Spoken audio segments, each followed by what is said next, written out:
প্রকৃতি হয়তো আমাদের আর বেশি সময় দেবে না।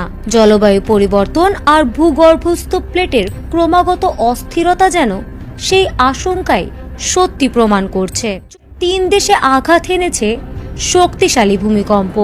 লাতিন আমেরিকার ভেনেজুয়েলা, এশিয়ার জাপান এবং উত্তর আমেরিকার মার্কিন যুক্তরাষ্ট্রের ক্যালিফোর্নিয়ায় এই ভূকম্পন অনুভূত হয়। এর মধ্যে ভেনেজুয়েলার জোড়া ভূমিকম্পে নিহতের সংখ্যা 1 লাখ ছাড়িয়ে যাওয়ার আশঙ্কাজনক পূর্বাভাস দিয়েছে মার্কিন ভূতাত্ত্বিক জরিপ সংস্থা। 3টি ভিন্ন মহাদেশে এই বিপর্যয় মানব সভ্যতাকে এক চরম সতর্কবার্তার মুখোমুখি দাঁড় করিয়েছে। সবচেয়ে ভয়াবহ বিপর্যয় নেমে এসেছে দক্ষিণ আমেরিকার দেশ ভেনেজুয়েলায়। মাত্র 39 সেকেন্ডের ব্যবধানে দেশটির উত্তর উপকূলে আঘাত হানে 7.2 এবং 7.5 মাত্রার দুটি প্রলয়ঙ্কারী জোড়া ভূমিকম্প।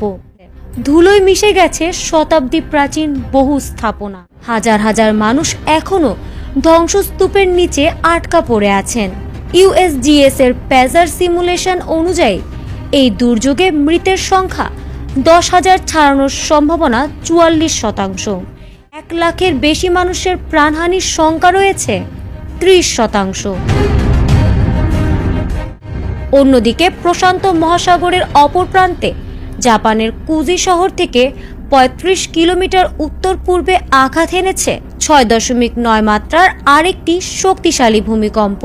উৎপত্তি স্থল সমুদ্রের তলদেশ হওয়ায় বড় ধরনের সুনামি বা ক্ষয়ক্ষতির হাত থেকে রক্ষা পেয়েছে দেশটি। প্রায় একই সময়ে যুক্তরাষ্ট্রের ক্যালিফোর্নিয়ায় অনুভূত হয়েছে 5.6 মাত্রার কম্পন।